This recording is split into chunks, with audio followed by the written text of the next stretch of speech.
Welcome to the Age-Friendly Dayton podcast. This is a program showcasing insights and fascinating stories about the many age-friendly achievements happening in Dayton. Please welcome your host, Age-Friendly Dayton champion Donna Kastner and producer Terry O'Brien. Hey, Donna. Hey, Terry. We are all in line for our very first video podcast. Yay! So we continue the audio podcast, but we're We do. expanding our media kingdom here. Well, I would like to say a couple things real quick. For those folks who are still listening to the audio version of this, you don't get a chance to see what Donna and I look like. So let's describe ourselves. I'm a little bit Clint Eastwood, Robert Redford, and Donna, who would you say you model yourself after? You know, a long time ago, Cagney and Lacey, everybody told me Tyne Daly. I see that. Oh, yeah, that's good. I like that. See, you're actually pretty accurate in your description for yourself. I'm way off. So this is our very first age-friendly video podcast. What's on store for today?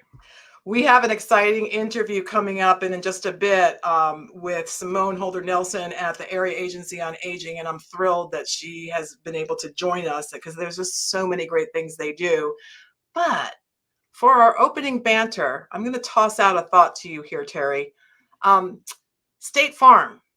What do you think about when you hear State Farm? Actually, when I think of State Farm, I think of the Jake guy with the red sweater. Yeah, and that's what you see in the commercials. But there's another guy that is the crazy guy on my mind. Yeah, I like him better than Jake. I think he's more fun to watch than Jake. So the mayhem guy you see in the commercials, and he's just coming in and out and causing all kinds of mayhem. Yeah. And I think the big message is when mayhem strikes, the world changes in a big way. And it's been weighing heavily on my mind thinking about this guy because truly in the world of age-friendly initiatives, we're moving forward in so many positive ways. But then you just wish you had a crystal ball to know, how long am I going to live? What's going to happen in my future? And I honestly believe that this concept of mayhem strikes when you least expect it. At workshops that I'm hosting, I think it is the modern elders who just keep an eye out ahead. They don't need any additional support. In fact, 90% of people age 65 and older want to age in place. They want to age in the home that they're currently in, but few are taking steps to make that more possible. So we're about being maybe a tad bit more proactive, and we're doing so in featuring guests like Simone from the Area Agency on Aging. So this is something I'm dealing with all day, all week. My father-in-law is 92. He still lives in the house he bought in 1962, and he fell recently. And so, we're dealing with how do you take care of somebody who still wants to live at home and make sure they're taken care of without feeling guilty about it. Because we keep thinking we want him to move in with us, but yet he wants to live on his own. Yep. So I would imagine the area agency on aging is going to be able to kind of describe some of the processes that we go through. Absolutely. And they are really front and center. They are either directly involved in helping, or they're an awesome pointer channel to things that you might explore. So here you're experiencing it. And what do we do when something new pops in our lives of any kind? We Google it. Well, maybe instead you find experts like the Area Agency on Aging to help educate you on what the options are so that you got your short list of options sooner and you can be more helpful for your family. Well, should we bring Simone in here in a second? I would love to do that. So why don't we run the spot for Del Mar Group here, and then we'll come back and we'll bring Simone on. Sounds like a plan. Thanks to the Del Mar Encore Fellows initiative at the Dayton Foundation for making this Age-Friendly Dayton podcast possible. Since 2017, the Dayton Foundation has deployed numerous highly skilled older adults into the community to work as Del Mar Encore Fellows to help communities solve problems and create new opportunities. Thank you again to the Dayton Foundation for making this Age-Friendly Dayton podcast possible. Simone, is that you? This is me in the flesh. Good morning. Well, I will tell you, you both look a lot better on camera than I do. I'm sitting here looking at my picture and go, I got to do something. And I don't know what that something is. Not so. You look great. We're So, all fabulous. so Donna, why don't you introduce Simone a little bit more? Well, joining us now is the amazing Simone Holder-Nelson, who is Business Opportunities Manager at the Area Agency on Aging. You see in her nameplate PSA 2, that is the region that is covered. Simone, can you go a step further in introducing yourself to our audience? Absolutely. Good morning once again, and I'm so happy to be with you. What a wonderful opportunity to share information.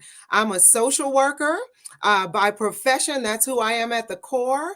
I've been with the Area Agency on Aging for about 33 years. I know I'm only 25 at heart, but in experience, I'm much further along the journey than just 25.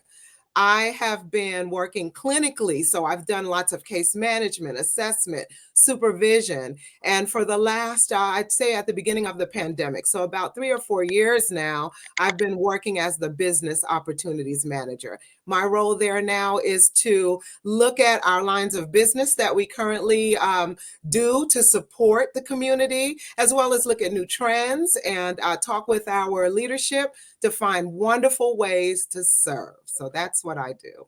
So Simone, I got a ton of questions. Let me jump in there first, Donna.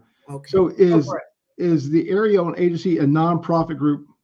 We are a nonprofit agency. Area Agencies on Aging were born in 1965 out of the Older Americans Act, and there are area agencies all over the country.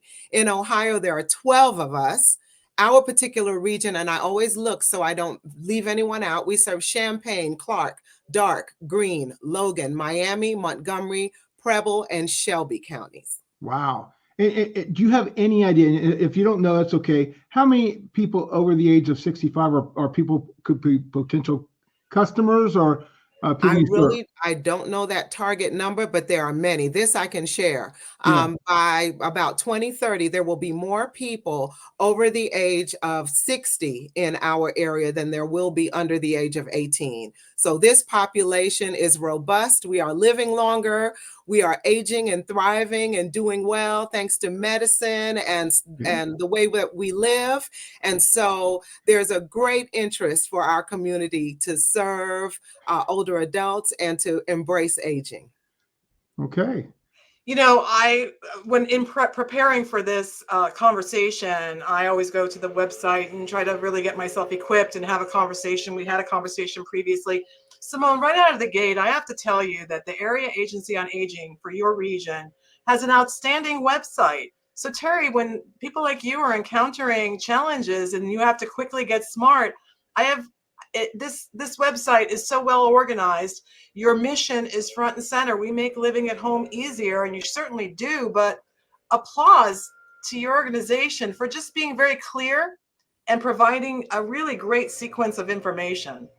Thank you so much. Actually, this is a brand new edition, a brand new website for us. We've had a website for a number of years, but recently we really endeavored to revitalize, revamp what we have out there in the community. And so thank you for that. I appreciate it. Well, and you heard me talk about mayhem striking, and here's real life video recording. So I ran outside because I could see that the lawn people were out there, and the guy with the blower is right outside my window, even though I asked him not to do that. Of course. I'll take care of that. Did it on purpose. So Here we go. We operate with real life circumstances, right? Of course. All right. So a little buzz in the background. That's what it is, and I think he's almost done. Simone, so I need your help. Right, I have a 92-year-old father-in-law. He's living in the same house he built in 1962. Right. He recently fell. He's doing a great job. But what are the things you help with? What are the things I should know that I could count on you to help me with? Absolutely good question. So we endeavor to be the resource on aging. Pardon me, a little tickle there. And what we want is to invite members of the community to always engage with our website where they can chat, with an intake person who's a nurse or social worker and able to guide you in your individual situation and address what is most important to you. What's the most important thing? Why are you calling? What do you need to know? In addition, we can also talk with folks on the phone. If you don't want to chat through our chat feature, someone will call you, talk it through, try to address specifically, is this a situation where you're at risk for more falls and that's your focus? Are you interested in having an in-person assessment? The state actually pays us to come out to people's homes in person and talk about their individual situation. So, we can absolutely give support to persons on the phone, give referral and resource information, talk through their individual coverage in terms of what their insurance would cover. We can talk about, invite them to have us out into the home to just talk about what they feel they need help with. What's your priority? We can also help you as the caregiver, Terry. So you're caring for your dad, you're interested and concerned. What are your fears and concerns? You can be present for the assessment as well. And we can give you support so you can continue to be an educated, informed, well-supported caregiver. And that way you can sustain in that role for a longer period of time. We can talk with dad about, how to reduce his risk for falling, whether he'd be interested in having additional services in the home to help prevent any further risk or reduce further risk. So can you go into that a little bit? What do you mean? Like what is the service that you could provide that would Absolutely. Well, we have several different pots of funders that can help to support older adults to remain in their homes in the community. Of course, there's Medicaid. So there's the Passport Waiver Program as one example, wherein some of the financial criteria for regular Medicaid is a little different, and people are allowed to utilize that service as an alternative to nursing home placement. So if someone is eligible for a nursing home, they can look at Passport as an alternative to receive home-based care and remain in their homes and in the community. Didn't know that. Yep, that's one option. So for a person who may not have, in Montgomery County as an example, for a person who may be above the resource limit or not be as functionally debilitated as someone who would need to go to a nursing home, they could lean on the levy for funding for the supportive services coming into their home. Perhaps there's someone who is really not as debilitated functionally. They don't need as much help with bathing. They don't need help with their medication, but they need a little help with homemaking. And maybe their finances are in a place where they've saved, and so they have a little resources. We can talk to people about how to negotiate for home-based care that they pay for privately. So everybody's circumstances are individualized, and we recognize that. So we are able to advise people about things that they can do, services they can bring into the home to help them remain in the community, remain among family and their caregivers and their loved ones, remain contributing citizens of the world without having to, go to another setting where most people want to stay home. Sure. So we're able to talk about all of these options. And people can reject us. We're not going to call them every 5 minutes and badger them and send them mail and send them email. We can come out several times and talk about things. We can talk with family members present. We can do so many things to just have people, give people ways to initiate this conversation and continue it and decide at their own pace.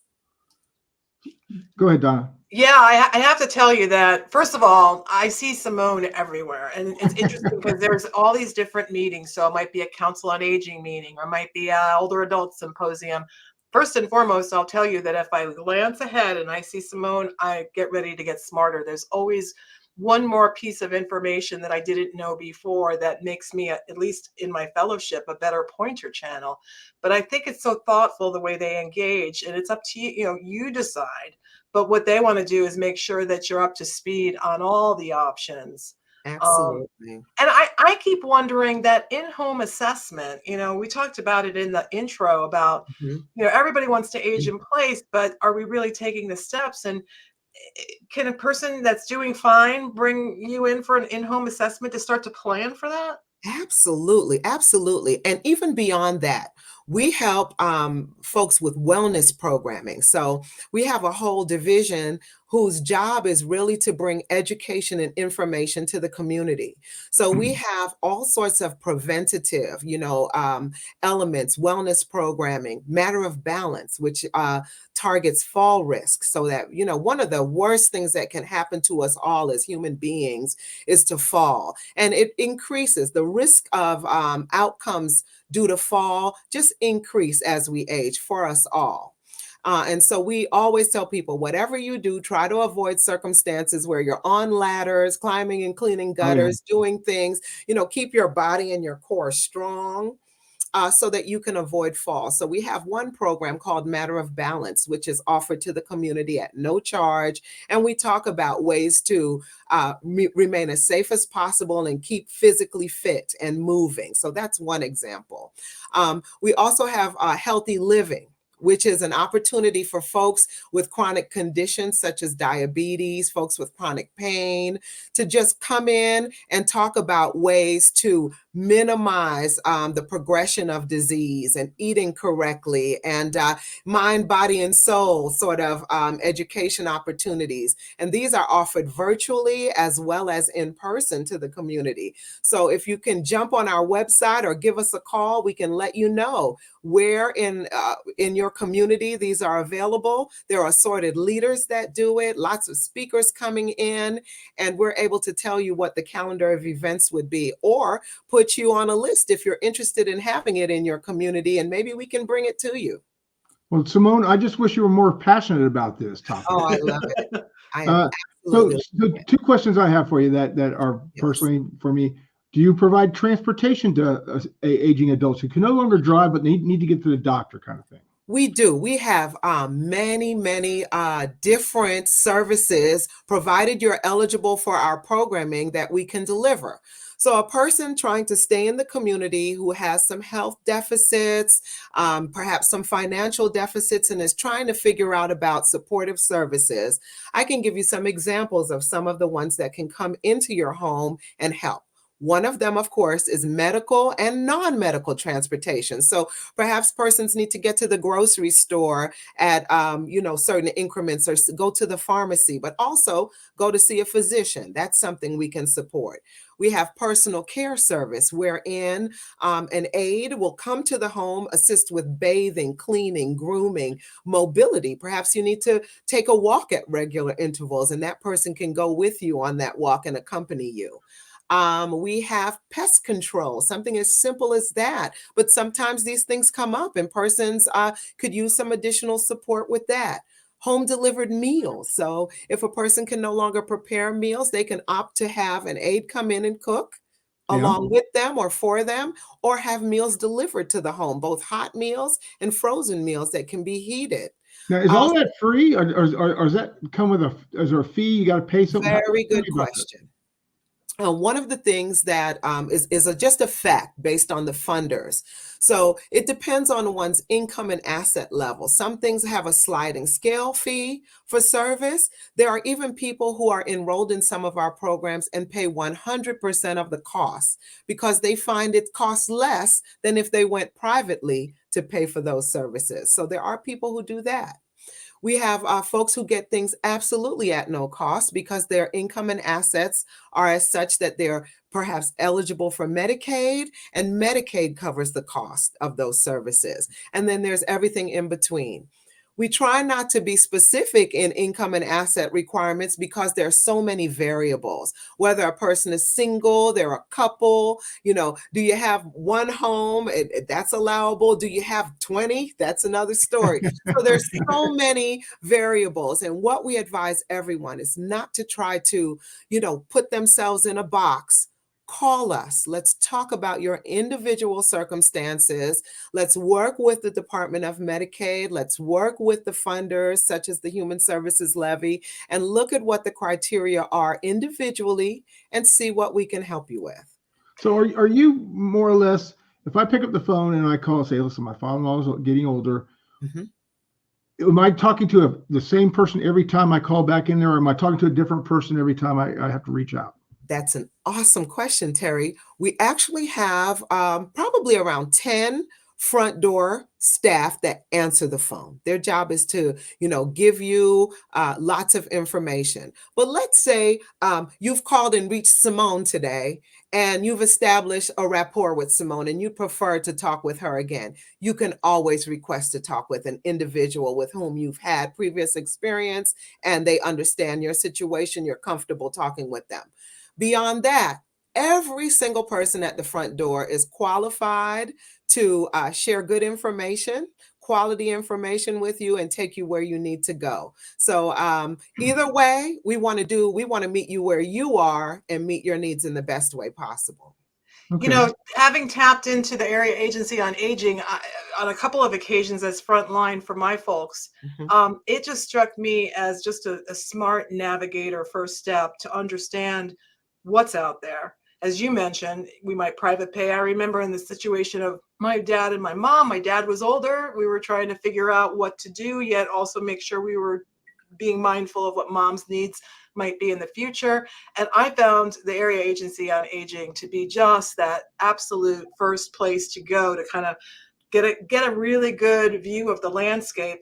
Simone, on the website, so it talks about 3 categories of people served. So there's the aging adults, which we've been talking about, the caregivers, which you've touched on, and I want to revisit in a moment. Absolutely. And then there's the providers. And as a child of an aging adult, there's just a lot of them out there. Oh, yeah. Is there some kind of, is there an assessment steps in the providers that you partner with? Absolutely. Absolutely. So we currently partner with over 250 local companies who actually deliver the services on behalf of the programming. However, they are vetted. So there's, bonding, background checks. There's all sorts of stringent elements that providers have to go through in order to be a certified provider with the Department on Aging. And so that's a fact. Another caveat that's been happening, I'm sure you've heard that there is definitely a shortage of providers, particularly personal care providers. And so we've been working very hard to advocate for, a continued broad look at ways to meet needs in the home, in the community. And I'm proud to report that we have really embarked on good work with participant-directed care, wherein families can hire persons. Sometimes it's already the caregiver who's delivering service to an older adult, or, we have kind of shortened the steps for training and done some good things to create situations where persons who are already reliable, loyal, trustworthy associates of families, they're able to be hired as those caregivers, either through employment with the provider agencies who are already vetted, or other ways where the older adult themselves and their families can hire the individual. So there are all sorts of ways, but we are so proud of all of our partners in the network, as well as the case management that comes with enrollment in our programs. There are nurses and social workers who monitor and advocate for the older adult on a continual basis. They develop the care plans, and care plans are fluid because, as you know, today one thing works for you and tomorrow there's been a change, you've improved, or perhaps you've declined, or you didn't like that and you want to try something different. And there's always an individual with whom the older adult, the caregiver, and the family can speak and network and just talk about their individual needs and how they want to receive the care. They lead. It's a person-centered care plan, and we don't take that lightly. We want to know what families want and how they envision their care being received. I mean, after all, we in this work are planning for our own aging. I say that all the time. It's been such a privilege to work with the Area Agency on Aging because it keeps me mindful of how I want to age and how I want to be represented in the community and how I want to receive my care as I age. And we extend that same grace to everyone that we encounter. So grace is a perfect word for that. Graceful, just the engagements I've had have been just amazing. Terry, you had a question? The one thing I want to make sure I'm clear, because I like what I heard there. Is it true that the caseworkers will reach out and check in on people all the time? Absolutely. At a minimum, quarterly. But Okay. even beyond that, there's always a phone number of that individual that's assigned as the case manager. Right. And so families can call, older adults can call and say, here, this is going on. Someone didn't show up today. I expected to have a young person come to my home at 3:30 and it is 3:45 and I'm concerned, or it's 4 o'clock and I'm concerned. There's someone to reach out to between the case management and the providers as well. The provider agencies are also accessible. There's someone to call and at least talk it through. And I can't say things always go perfectly because that is inaccurate. There are Right. times there are glitches, but the blessing of having a case manager is that there's someone to reach out to, someone who's accountable, someone who's monitoring it, and someone who ultimately is desiring and endeavoring to make it better and to resolve it. That's fantastic, because I didn't know any of this existed, right? Absolutely. Before this conversation today, I didn't know this agency. I've heard of it, but I never really knew what it did. And I think you have a new customer here. So well, we look forward to it. That's Good. awesome. Before we wrap up, there's one last thought I want to raise, because there was this concept known as the sandwich generation, which actually was a boomer thing in the 80s and 90s. The longevity piece, people were living longer. Suddenly, you had this sandwich generation of people like me that were raising family, working full time, and then suddenly looking at mom or dad and going, holy cow, we need to deal with this too. Mm-hmm. I'm reading more articles that are showing that this is dipping even younger, the generational lens. It's Gen X, it's millennials, it's Gen Z. I mean, this is really running the gamut. Are you seeing that as far as inquiries from loved ones? We are seeing that, and even more so with the, after the pandemic, with the shortage of caregivers that were in the network of delivering this home-based care, we're seeing families have to pull broader and look at nieces and nephews. And, we talk with families about, is there anyone recently retired? Is there anyone in school who perhaps could use some additional funds, or maybe someone who needs to cohabitate, looking for a place to live that you can, encourage to live with mom or dad or neighbor or, church member to bolster that support. And perhaps they want to look at ways to make some additional money or to enhance their isolation, reduce the incidence of isolation. And it's both advantageous to the younger people as well as the older people. So we're always having this conversation. But the other thing that I would like to say with regard to what we offer caregivers across all generations is DaytonAreaCaregivers.com. Our board had the foresight to engage with this virtual free platform called DaytonAreaCaregivers.com, wherein persons can register and caregivers can get tip sheets. They can fully immerse themselves in videos or do a whole hour or 2-hour program on, excuse me, different elements and modules and ways to care for older adults through this website. Excuse me. Oh, that's okay. So, Simone, what was it? Give us that URL one more time. DaytonAreaCaregivers.com. It is free. It has been purchased by Area Agency. You won't get, ads. You won't get emails. You won't be asked to buy anything and be solicited. It is purely for the education of caregivers. And you can use it through your smartphone, through your tablet, through your laptop, and get tips and ways to deal with behaviors, ways to discuss, are you driving safely, mom and dad? All sorts of topics that you can talk about, health, and just things to sustain the confidence level of caregivers so they feel equipped to continue care, which is critical. So one of the things I'll probably have to have an offline conversation with somebody about is when do you pull at 92, when do you pull the driver's license, right? Once you take that, they feel like, Yeah, it has to do with independence. Right. And, there are tips on how to have that conversation and also how to involve the physician, the primary care physician, and talking about, vision and how good are you? How responsive are you? And that's something we all have to consider. And then what are the alternatives? You can empower a person just by giving them alternatives. It's not that you can't go where you need to go. It's just that you need to maybe engage someone to drive you there. And how can we do that? How can we get transportation in place with you still in control?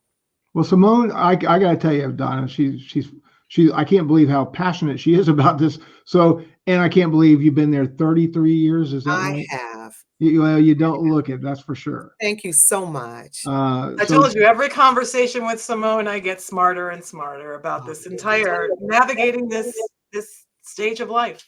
Well, fantastic. So what we're going to do, Donna, is I'm going to run the Del Mar group ad one more time for those folks who are sponsoring this program. But Simone, thank you very much.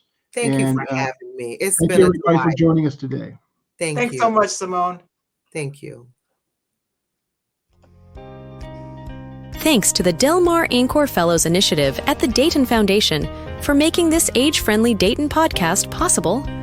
Since 2017, the Dayton Foundation has deployed numerous highly skilled older adults into the community to work as Del Mar Encore Fellows to help communities solve problems and create new opportunities. Thank you again to the Dayton Foundation for making this age-friendly Dayton podcast possible.